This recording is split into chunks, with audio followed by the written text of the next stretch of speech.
It started with a flagpole and ended with a gun. Patricia Moffett stood at the edge of my gravel driveway, lips pursed, clipboard in hand, eyes locked on the steel pole rising from the ground like it offended her personally. Remove it by morning, or we start daily fines. 500 per day. Non-negotiable.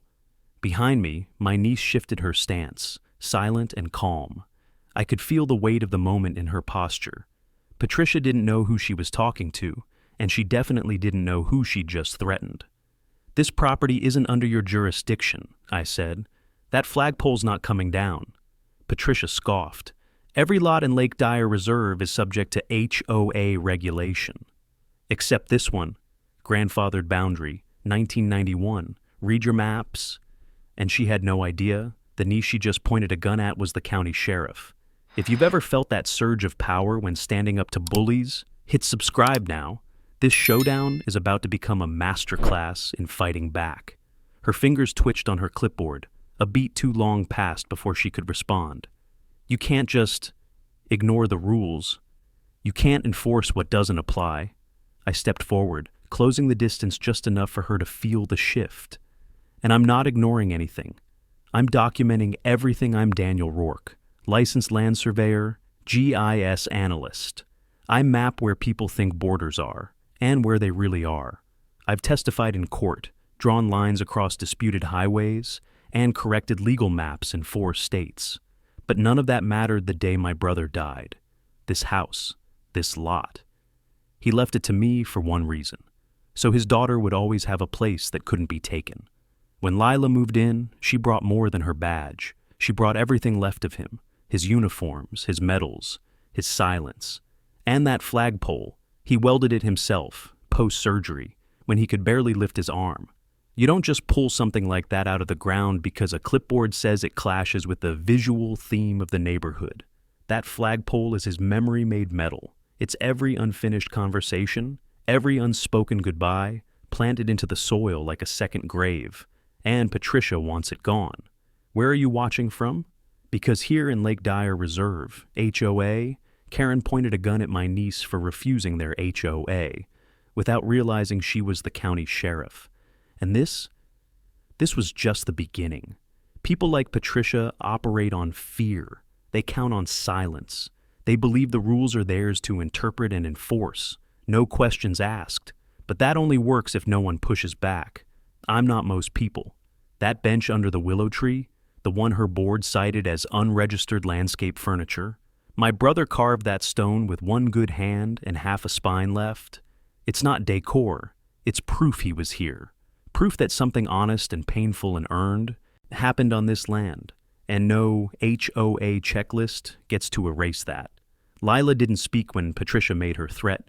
She didn't reach for her badge. She just stood still. But the look in her eyes, that law-worn, quiet steel, said more than any warning. She didn't flinch. And neither did I. Drop a like if you've ever wanted to stand up to a petty rule enforcer with nothing but the truth and the law on your side. And subscribe to watch how this strategy plays out. Because what Patricia and her board don't know is that I've already started. I've mapped every inch of Lake Dyer's real HOA charter boundary. I've collected every notice, every unlawful fine, every time-stamped threat. The system they built to intimidate us is about to collapse under its own weight. This isn't about grass length or mailbox paint anymore. It's about lines, legal ones, moral ones, and the people willing to cross them. And Patricia Moffett just crossed one too far. Patricia didn't show up the next morning, but someone else did. An anonymous envelope was taped to my front door, sealed with cheap tape and marked with a red HOA emblem. No postage, no return address. Just a note typed in bold sans serif font, like it had something to prove.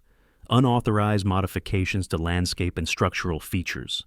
Penalty schedule enclosed. Immediate action required. Inside was a multi-page list of violations, half of which weren't even applicable to this property.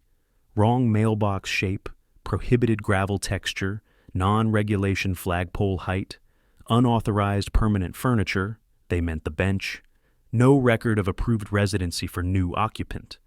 That last one was underlined twice. They meant Lila. This wasn't about code, it was punishment. Lake Dyer Reserve wasn't just a neighborhood. It was a tight little machine, greased by fear and ritual compliance. Every homeowner's porch light matched. Every lawn had the same dull brown mulch. Cars were parked nose in, always 2 tiles from the edge. The board trained people to believe order was protection. But order without boundaries is just control. Lila stepped outside as I reread the list, holding her coffee like it was the only stable thing left in the world. She didn't ask what it was. She could tell by the way my jaw locked that it wasn't good. "They're not letting this go," she muttered. "No," I said. "They're doubling down." She stayed quiet for a second, then added, "They filed a report on me at the sheriff's office. Accused me of trespassing on HOA property while armed." I looked at her then, fully. "You're kidding," she shook her head. "They don't know I'm family. Just see me as some outsider with a badge." Internal Affairs flagged it and sent it back to my department for review. So now Patricia was trying to get my niece investigated by her own office for standing on her own driveway. I wasn't just dealing with power-hungry neighbors anymore. This was coordinated harassment. The worst part? It wasn't new. The more I asked around, the clearer it became. Patricia had been operating like this for years. Quiet threats. Overreaches masked as citations. An unwritten rulebook passed down through meetings behind closed doors. Most people just gave in. "A man 3 streets down, mister. Halloran said they fined him $250 for unapproved decorative edging around his wife's flower bed. He ripped it out in silence. Said nothing because he didn't want his grandkids hearing angry board members banging on the door again. A young couple across from us had to remove their solar panels even though they were fully legal under state law. Patricia claimed they interfered with community harmony. They didn't fight. They were too tired. But me, I wasn't tired. I was just getting started. I kept every citation, photographed the envelope, documented the front door placement, timestamp, lighting conditions, the works. Patricia didn't know it yet, but every overreach was becoming a data point. One by one, her arrogance was turning into evidence. What struck me wasn't just her audacity, but how fragile her control really was. It didn't take much, just one refusal, one resident saying no, and the whole illusion cracked. But illusions don't go quietly. That evening, I found a small sign staked near the edge of our lawn. Pending violation, in review by board. It wasn't legal, it wasn't sanctioned by the county. It was pure theater. But that's all she needed. The kind of thing neighbors would see and assume you did something wrong. The kind of thing that made you feel like you'd already lost before you started. Lila walked over and yanked it out of the grass with one hand, tossed it into the garage without a word. No drama, no declaration. Just a clean, quiet rejection of their game. I watched her do it and felt something shift. Not just in me, but in the neighborhood. Because 2 houses down, mister. Halloran had been watching. I caught his eye as he stood by his mailbox, pretending to sort through letters that were clearly junk. He didn't wave, he didn't speak, but he nodded. It was the kind of nod men give when they see someone do what they wish they'd done sooner, and I filed it away. Not just the sign, not just the citation. Him. People were watching now. The illusion was cracking, and Patricia didn't know it yet. But control built on fear collapses the moment someone stands still and doesn't flinch. And we hadn't flinched. I found Jerome Kessler at the edge of the retention pond, leaning on the back of his rusted pickup like it was part of the landscape. He wasn't trimming hedges or patrolling like usual, just standing there, arms crossed, eyes fixed on nothing in particular. HOA vest zipped up like armor, security badge hanging limp from his neck. He didn't hear me approach. "You were there," I said quietly. His jaw worked like he was chewing something invisible. I wasn't sure if he was going to answer. "I saw your boots in the gravel," I added, right after Patricia drew her weapon. His eyes didn't move. His hands tightened over his elbows. "Didn't think she'd actually do it," he muttered. "She did." Jerome exhaled, slow, shaky. The kind of breath people take when they're realizing silence makes them complicit. His gaze finally dropped to the water's edge. I followed it. A heron stood there, perfectly still, legs half sunk in the mud, watching, waiting. "She's never gone that far before," he said. "I thought it was just noise, barking and citations, stupid rules. And when it wasn't?" His mouth twisted. I froze. His words were low, like he didn't want the pond to hear them. A breeze shifted, pushing warmth over the stillness. He scratched at his wrist beneath the security badge and winced. "She's not just a volunteer," I said. "She's an elected official in this HOA, and you're a witness to an armed threat against a law enforcement officer." "I know who she is," he snapped, turning to face me for the first time. His eyes were red. "You think I wanted to be part of this circus? I signed up to keep the neighborhood safe, not to help a woman play dictator. But you kept the vest." He looked down at it like it had burned him, pulled at the zipper, halfway undone, then left it hanging open. A signal, not full surrender, but the start of something cracking. "I served," he said after a pause. "Army, 2 tours, came home with metal in my hip and too much noise in my head. I thought this gig would give me structure, a purpose. Did it?" His silence answered that. He shifted his weight again, the pickup creaking beneath him. "You know why people like her love this HOA stuff? Because no one questions them. Because people like me just do the patrols and nod. But you saw her threaten a cop. I did. And you said nothing." He flinched, not from anger, guilt, like the sentence had weight. "She's going to file more," I said. "She's already sent Lila's department a complaint. She's baiting us into pushing back so she can paint us as the problem." Jerome didn't respond, but his hands were trembling now. The heron finally moved, wings lifting as it took flight over the water in a long, sweeping arc. We both watched it go. "She sighted the willow bench," I said. "The one my brother built." Jerome's eyes widened. "That bench?" "She called it unauthorized landscape furniture. Said it breaks visual cohesion." He looked away, ashamed. "I remember when he installed it. Your brother could barely walk. Took him 3 days to set it.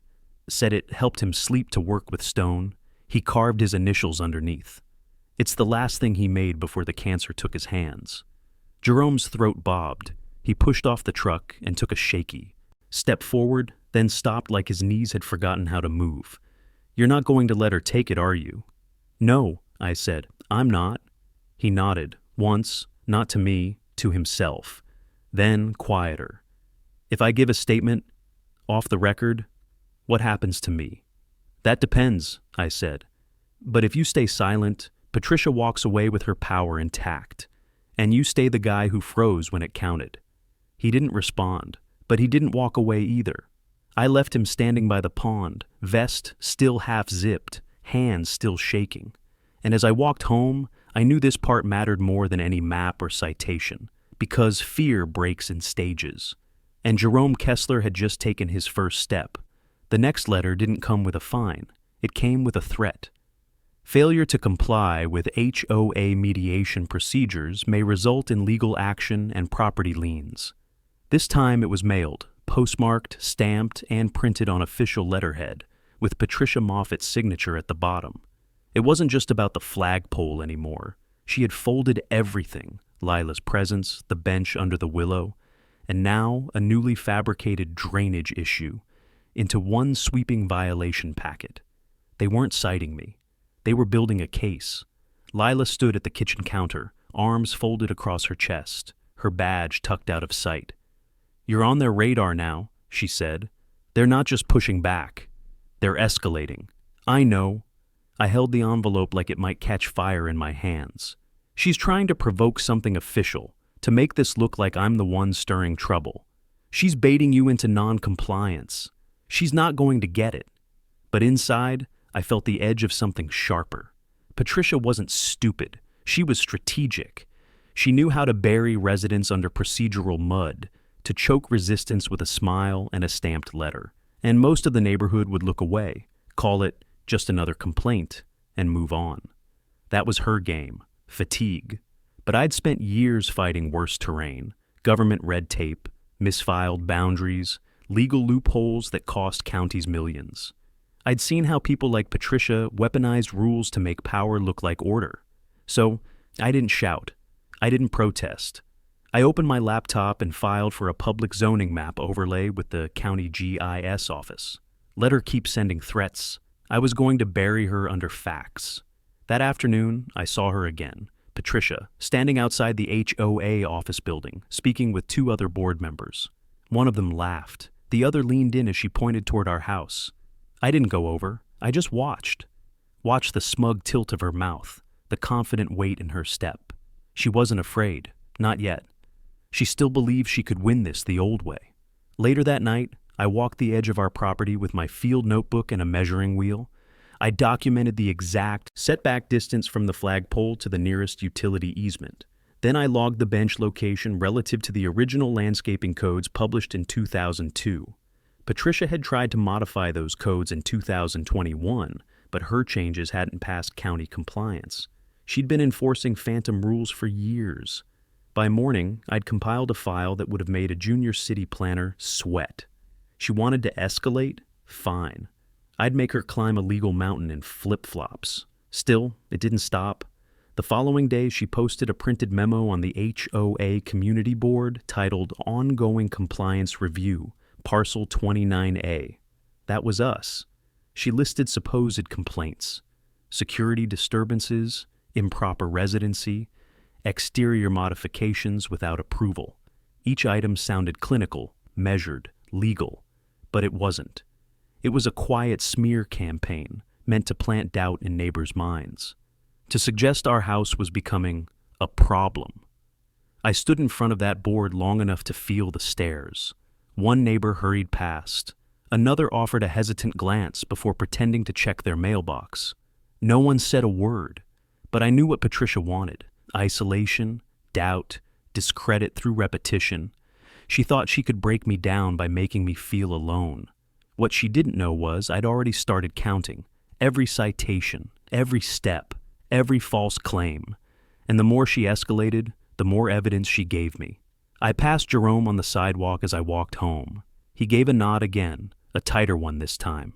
He didn't speak, but his eyes flicked toward the bulletin board, then back to me. He'd seen the memo, and he hadn't turned away. Patricia was tightening her grip, thinking pressure would force silence. But I wasn't the one slipping. The call came just after noon, from a number I recognized, the county zoning office. I answered, expecting a delay, maybe a polite deferral. Instead, I got something better. "Mr. Rourke," the voice said, "we reviewed the overlay request. You were right. Your parcel lies just beyond the HOA boundary, according to the 1991 exemption filing. That map hasn't been challenged since it was recorded." I paused, then asked, "So they can't enforce their rules here?" "Not legally," she said. "Not unless you signed a separate binding agreement, which, from what I can see, you haven't. No signature, no jurisdiction. That changed everything." I thanked her and hung up, then sat back in the chair and let the quiet stretch. Outside, the wind stirred the willow tree, its long limbs swaying like they already knew.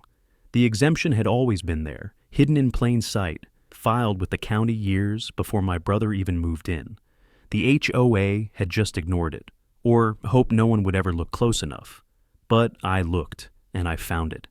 This wasn't about neighborly disputes anymore. This was a boundary violation. Lila came in through the back door, unzipping her duty jacket. That face means something just tipped. I handed her the printed zoning overlay and tapped the highlighted portion. "We're not under their rule." She studied it, her expression unreadable at first. Then her jaw clenched. "And they've been fining you anyway." "Yep." She shook her head, slowly. "Patricia's crossing into legal exposure." "She's not just overreaching," I said.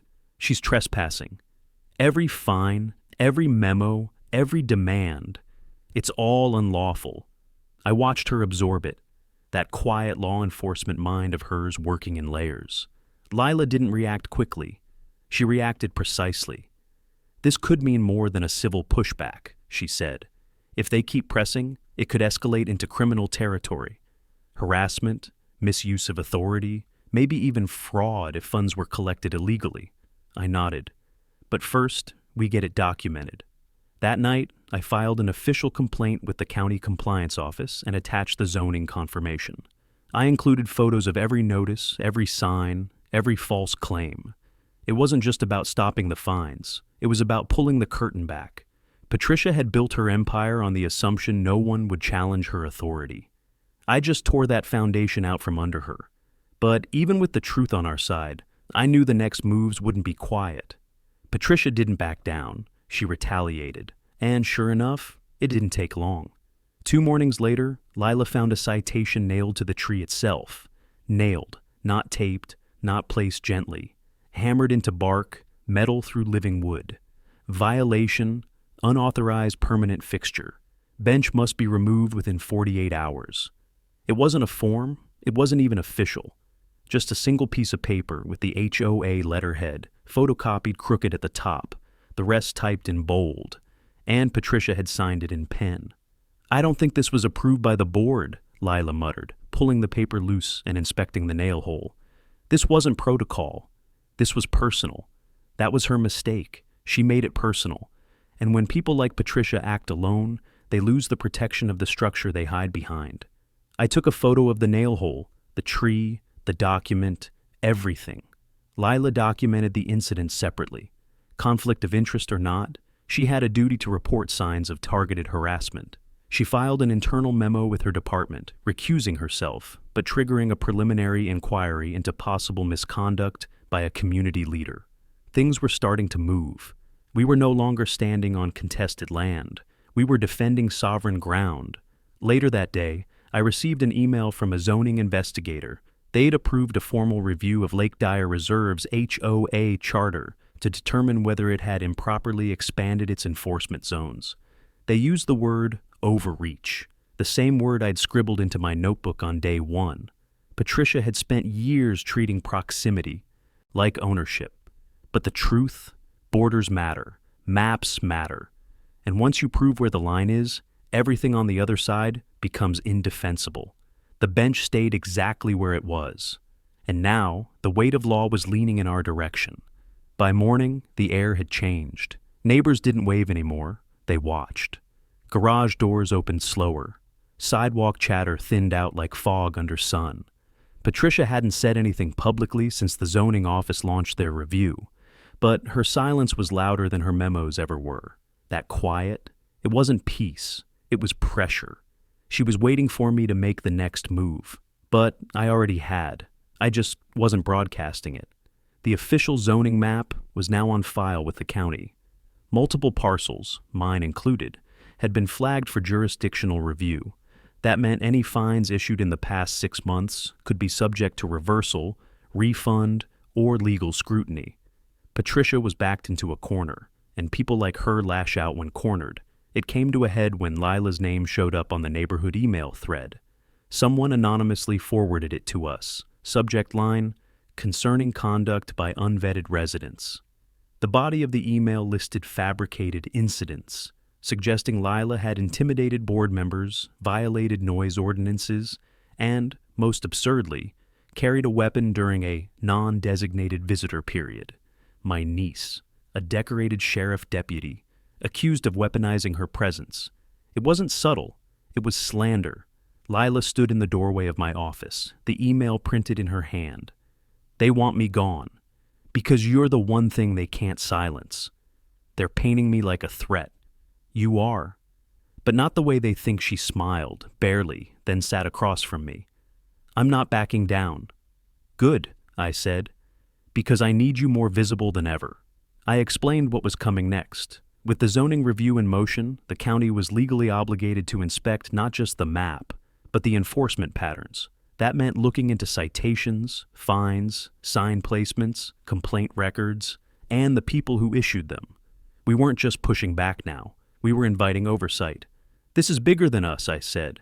"If they find consistent patterns of unlawful enforcement, it could affect every exempt parcel around the HOA's border. Some of these people have been paying into a system they were never legally part of." Lila leaned forward, elbows on her knees. "You think they'll blow the whole board open?" "If the right pressure hits at the right angle, yes." But that meant holding steady through what came next. And what came next was Patricia knocking on our door. Not a letter, not a sign, her. She didn't wait for me to answer before speaking. "You're making a mistake, mister." Rourke. I stepped outside and pulled the door shut behind me. "You mean by defending my property against unlawful, Citations? By embarrassing this community. She stood stiff, dressed in her usual navy blazer and khaki slacks like HOA royalty. Her eyes flicked past me, searching the windows for Lila. People are uncomfortable. Tensions are rising. They should be. They're living under a false sense of obligation. Her mouth twisted. You're sowing distrust. No, I'm showing people where the real lines are. Her eyes narrowed. This isn't about your niece. This is about control. You're right, I said. Yours. That landed harder than I expected. She blinked fast, lips tightening. You don't know the history of this neighborhood. I know its zoning boundaries. She stepped closer, lowering her voice. You don't understand what happens when you stir the wrong pots. People talk, mistakes get made. I stared at her, long enough for her words to float in the air like a warning, but I didn't take the bait. Is that a threat, Patricia? Her expression didn't change. It's a reminder. Then she turned and walked away. I stood there for a long moment, watching her disappear behind the white column at the end of the sidewalk. My hand was still on the doorknob. My breath felt tight in my chest. That was her warning shot, but it only confirmed one thing. She was scared. The next step wasn't just resistance. It was retaliation, and I had to be ready for it. Because Patricia wasn't done fighting, and now neither was I. Jerome showed up just before dusk, standing awkwardly by the front gate like he didn't know whether to knock or vanish. He wore his usual weather-faded jacket, but the HOA badge was gone. His hands were empty. I opened the door and didn't say anything. I didn't need to. I got something, he said, eyes on the ground. Don't know if it'll matter, but it felt wrong, the way she twisted it. I stepped aside, letting him in without a word. We sat at the patio table out back, the sky bleeding gold behind the willow.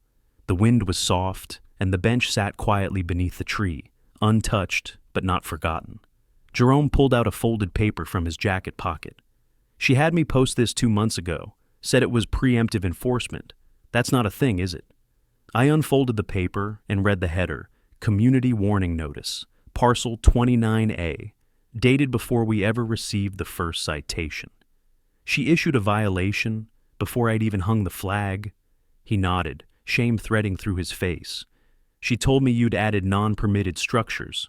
Said it was a proactive measure, that you'd been flagged already, so she was just documenting what was coming. She created the violation before the alleged offense. I didn't know at the time, Jerome said. I just posted it.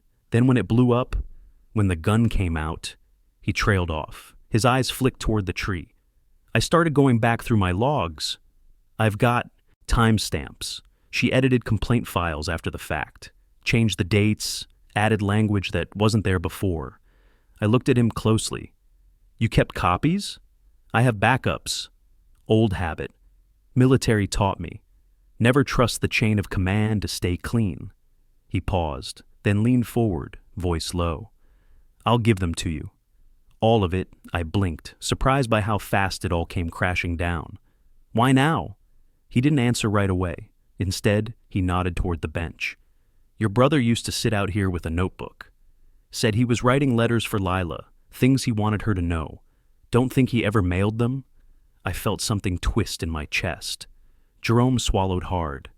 I watched him build that bench with half a spine and one good arm. I watched him limp through frostbite and chemo and still show up at community events, still try to live like he wasn't dying. I didn't say anything. I never said thank you, Jerome muttered. And I never said sorry. You don't owe us? Yes, I do. He leaned back, pulled in a shaky breath, and looked me in the eye. She threatened a cop on private land. I stood there and did nothing. I'm not making that mistake again. He reached into his jacket one last time and handed me a USB drive. It's all in there, logs, edits, memos. Some she made me write, some she changed after I took it carefully, like it might snap in my hand. It wasn't just data, it was a lifeline, a crack in the wall she'd built. If the county sees this, I said, they'll open a formal misconduct probe. Good. She'll come after you. I know. You might lose your position on the board. He shrugged. Then maybe I'll finally sleep. We sat in silence for a while, the wind threading through the branches above us. The last light hit the bench just right, casting a long shadow across the patio stones. Jerome finally stood. "You've got what you need. Now, do something with it." And then he left, his footsteps fading down the gravel like a man walking lighter than he had in years. I plugged the drive in that night, and when the folders opened, when the timestamps lit up, I knew we'd crossed a threshold. We had proof. I didn't sleep. The files from Jerome weren't just helpful, they were damning. Dozens of citation drafts with metadata showing edits made days after initial complaints, fabricated timestamps, policy language copied and pasted from unrelated HOAs. Patricia hadn't just enforced bad rules, she'd rewritten history to justify them. I organized everything into folders: predated violations, altered enforcement records, unlawful edits, fabricated complaints. Each one was named, labeled, time-stamped. I built a mirrored backup, uploaded the encrypted version to 2 separate cloud drives, and saved one to a physical external hard drive. The kind of prep I used to do on federal mapping disputes. Only now it wasn't about terrain, it was about power. By mid-morning, I had my deliverables ready. A full evidence packet for the County Compliance Division, a mirrored set for the Sheriff's Internal Affairs Unit, redacted so Lila wouldn't be caught in a conflict, and a third version formatted for the press in case the system stalled. Lila stood over my shoulder as I zipped the folders into one master file. "That enough ammo?" she asked. "It's not ammo," I said. "It's sunlight." She smiled, faint but real. Same thing in the right hands. We drove downtown together. She peeled off halfway, heading into the sheriff's office to submit her recusal documentation. I parked outside the zoning office with the external hard drive in my bag, every step calibrated. The receptionist looked up as I entered. "Here for a submission?" "Evidence of charter enforcement misconduct," I said calmly, "tied to Lake Dyer Reserve HOA. That got her attention. She ushered me into a small side room where a compliance officer sat behind a desk, cluttered with zoning plats and ordinance code books. I introduced myself, laid out the drive, and explained the folders. She didn't interrupt, didn't blink, just listened. When I finished, she sat back in her chair and said, "You understand submitting knowingly falsified material is a criminal offense?" "I do." "And you're confident in these records?"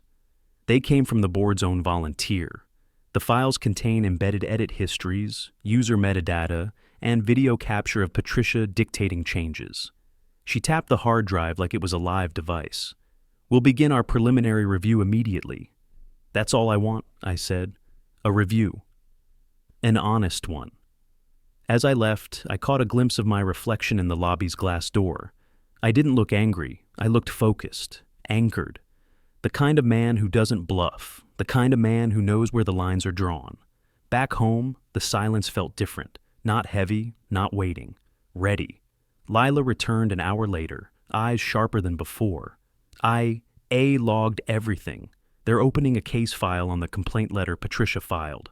She listed my badge number incorrectly, called me Ms. instead of deputy. It triggered an automatic validity check. She was bluffing, I said. Didn't think it'd get traced. Well, now it has. We sat on the back patio again, just like we did that night Jerome came. But this time, the air wasn't tense. It was still, purposeful. "She's going to feel the walls closing in," Lila said. "People like her don't break clean. They claw. I know." "Are you ready for that?" I nodded. "I've mapped harder terrain." That night, I printed a single copy of the zoning overlay and pinned it to our mailbox post. No explanation, no statement, just the map. Let Patricia see it. Let the neighbors whisper. The board had ruled by narrative. For too long, smoke, mirrors, memos. Now, the record would speak. And I wasn't done yet. Tomorrow, I'd make sure the people who paid into Patricia's empire without knowing they had the right to say no finally got to hear the truth. We weren't under her. We never were. By the time the sun rose over Lake Dyer, the map I pinned to our mailbox had already spread across 3 driveways. Someone had copied it, highlighted parcels, circled addresses. There were red arrows, question marks, even handwritten notes in blue ink. Is this us? And we need to check. I didn't move it, didn't claim it. I just let it breathe. That afternoon, a knock came at my door. Not Patricia, it was Mr. Halloran, quiet, retired, and previously silent as a shadow. He held a crumpled printout in his hand and looked over his shoulder twice before speaking. "You're saying this whole side of the street never signed in?" I stepped out and met his eyes. "Not according to the original boundary filings." He looked down at the page like it held a new language.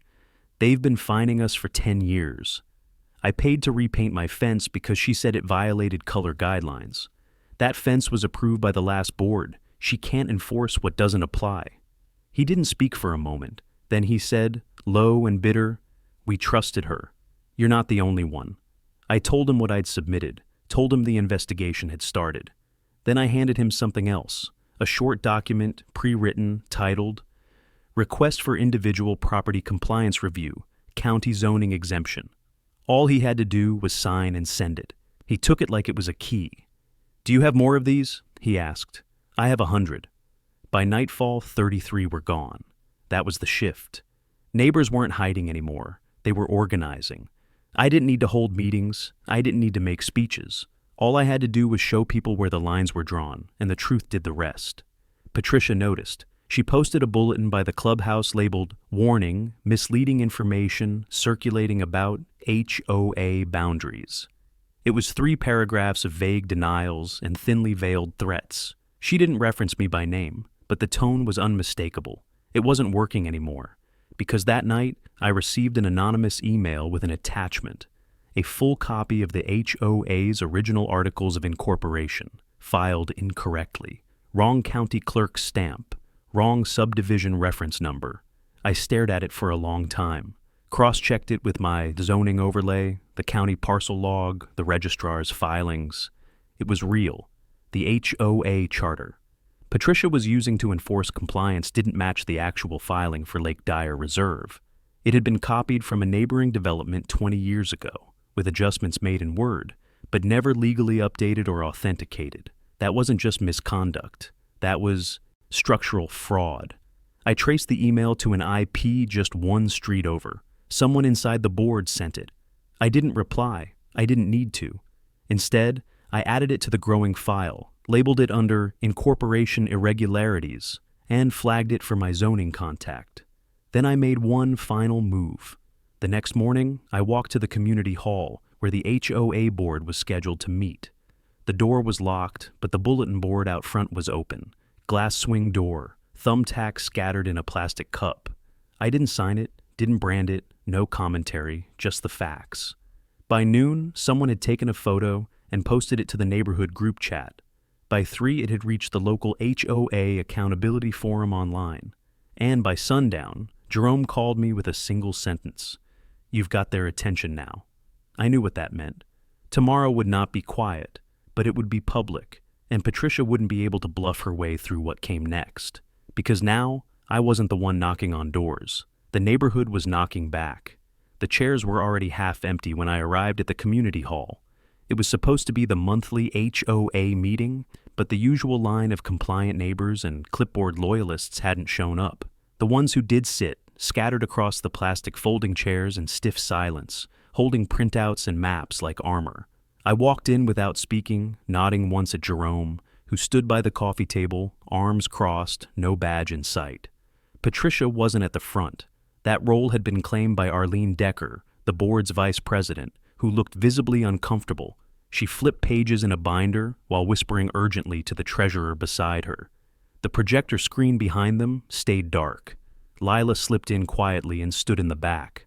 Off duty, no badge, but unmistakably present.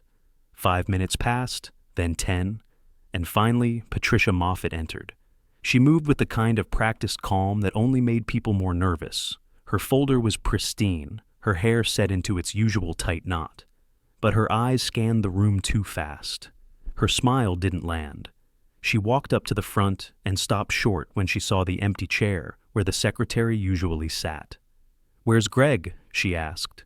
Arlene didn't answer. Patricia's smile twitched. Then she turned to the crowd. "Let's begin."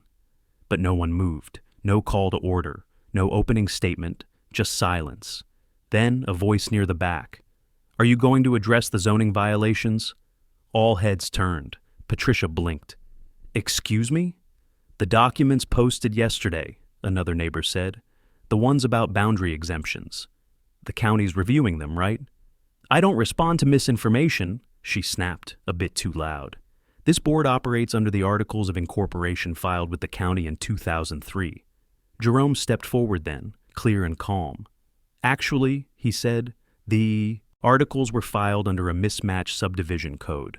The zoning office confirmed it this morning. I got the call at 9:12. He held up his phone like a ledger. Patricia's eyes narrowed. You have no authority to disclose private board matters. You made them public, he said, when you posted citations to parcels outside legal jurisdiction. Gasps broke through the tension. No one tried to stop them. Enough, Patricia snapped. You're disrupting a scheduled meeting. But no one sat straighter. No one apologized. Arlene finally spoke. Her voice was quiet, brittle. Patricia, we need to talk about the documents. The board could be liable. You think I forged them? She said sharply. You think I made up the articles? You sat in the same meetings I did. You voted on those citations. But I didn't edit them, Arlene replied. I didn't change timestamps. I didn't backdate notices. Patricia's composure cracked just enough to show the edge. Then she did what power always does when it feels cornered. She attacked. This is a witch hunt, she said, turning toward the room, driven by one man's obsession. Mr. Rourke has been poisoning this community with paranoia because he refuses to follow basic guidelines. He's enlisted neighbors, bullied volunteers, he's weaponized misinformation. Her voice shook now, not with fear, but with fury. She looked right at me. You've made this neighborhood unlivable. I didn't raise my voice. I didn't need to. The county will decide that, I said. Not you. Lila stepped forward then, calm as glass. An external review of your enforcement history has already begun, she said. And while I won't be involved, I've submitted my witness statement. Patricia's face went pale. Someone in the back clapped. Once, slowly, then another, and another. Not a cheer, not applause, just acknowledgement. It spread like rain hitting a still pond. Patricia stood there, frozen, no gavel, no vote, no control. And in that moment, I realized the room didn't belong to her anymore. It never did. Patricia didn't speak for a long time. She just stood there, frozen at the head of the room, while the soft claps fell into silence. She opened her mouth once, closed it again, then looked to Arlene, who didn't meet her eyes. No one came to her defense. No one moved to adjourn the meeting. Control had slipped, and Patricia knew it. She placed her folder down with more force than necessary and turned toward the side exit, heels clicking across the linoleum like punctuation. The door didn't slam, but the absence she left behind felt louder than if it had. No one followed her. That was the real end of her reign. But we weren't done yet. Arlene rose slowly. She cleared her throat and addressed the room, still avoiding direct eye contact. In light of what's been submitted to the zoning office and the information many of you have now seen, we're suspending enforcement activities effective immediately. Murmurs rippled across the chairs. She went on, voice gaining a sliver of confidence. We have also submitted a request for interim board oversight by a neutral third party. Until the zoning board's review is complete, no further citations will be issued. Any ongoing disputes will be paused. Someone near the front raised a hand. And what about the fees we've already paid? The fines? The threats? Arlene hesitated. That will depend on the outcome of the compliance review. But I will say this. Any fines levied outside legal jurisdiction will likely be eligible for reversal, possibly reimbursement. Jerome stepped up, standing beside the folding table like it was a witness box. Patricia acted without full board consent on several occasions. I can confirm that now. There are records to support it, Arlene gave a slow nod. We'll be cooperating fully with investigators. I didn't speak. I didn't need to. It was already happening. The air in the room was different now, no longer fearful, no longer charged with suspicion. It felt clarified, like the weight everyone had carried was finally identified, traced back to its source, and removed. People started talking again, not in whispers, but in real voices. Halloran approached me first, holding out a folded copy of the zoning map. "They owe us answers," he said. "You'll get them," I replied. Behind him, two women who lived near the cul-de-sac began gathering signatures for a petition to dissolve the HOA entirely. They weren't asking permission. They weren't waiting for board approval. Jerome leaned in close as the room swelled with movement. "You were right about lines, you know," he said. "Zoning? No," he said, smiling faintly. "The ones between fear and courage." Lila joined me by the doorway, arms crossed. "You did it." "We did it," I corrected. "No," she said. "You never blinked." I looked around at the room, the people, the conversations springing up where silence used to live, the questions that weren't afraid to be asked anymore. And then I saw Patricia through the window. She stood in the parking lot, alone beside her car, staring at the building like it had turned its back on her. She didn't get in, didn't drive away, just stood there, unmoving, like she couldn't quite believe what had just happened. I didn't feel triumphant. I didn't need to. What I felt was something quieter, firmer, certainty. She'd ruled through intimidation, not law, through presence, not process. But today, that spell broke, because the power of fear only works when people don't look past it. And now, everyone had. I turned back inside. The petition was circulating, the maps were passing hand to hand, and the people who had once been too tired, too afraid, too conditioned to fight, were talking like they had voices again. Not because of me, but because someone drew a line in the dirt and said, "Here, this far, no farther." And this time, no one stepped back. The bench under the willow was still there. No warning sign staked in front of it. No folded memo taped to its surface. No red tag fluttering from a nail in its bark. Just the stone, the shadow, and the initials carved underneath. RJR, my brother's mark. Softened by time, but never erased. It was early evening when the county notice came. A formal letter, signed and sealed, delivered by certified mail. The envelope was heavy with consequence, but the language was simple. The HOA's enforcement over Parcel 29A and surrounding exempt properties was ruled unlawful. All citations nullified. All fines voided. Patricia's actions officially classified as overreach. The board placed under review, pending a full audit. A public hearing scheduled for next month. I stood on the porch, letter in hand, as Lila walked out beside me. She glanced at the seal and gave a slow exhale, part relief, part something else. "You knew it was coming," she said. "I hoped." She smiled. "You built it like a case file." It was. We both looked toward the tree. The neighborhood was quieter now, not from fear, but from calm. Patricia hadn't been seen in days. Word was she'd stepped down for health reasons, though everyone understood what that meant. Arlene assumed interim leadership, but made it clear she wouldn't run again. A new vote would be held, fairly this time. And the community? It was finally talking like a community. Mr. Halloran came by with his grandkids last weekend. They left chalk drawings on the walkway, and no one said a word about the color not matching HOA palette codes. A couple from the far lot hung wind chimes. Someone else put out a bench, one shaped like a fish, weird and beautiful. Jerome stopped by the next morning. He didn't wear the vest, didn't walk with that stoop in his shoulders anymore. He handed me a folded sheet of paper. "What's this?" I asked. "Resignation letter," he said.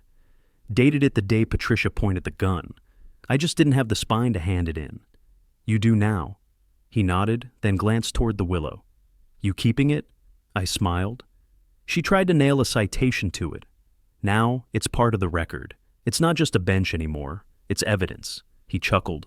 "Feels like justice. Feels like peace." We sat out back for a while, saying nothing, just listening to the wind move through the branches. The kind of silence that didn't weigh anything. Later that night, I found one of my brother's old notebooks, one Lila had tucked into the storage bin beside the bench. On the inside cover, he'd written a single sentence: "Make sure she never has to fight alone." I closed it carefully. That promise had been kept. This wasn't about rules. It never was. It was about dignity, about drawing a line and daring the wrong person to cross it. And now, that line had held. If you want more stories of homeowners standing up to HOA tyranny, hit subscribe right now, share your story in the comments, and let me know where you're watching from. This one's done, but there are plenty more fences to fix and a whole lot more lines to redraw.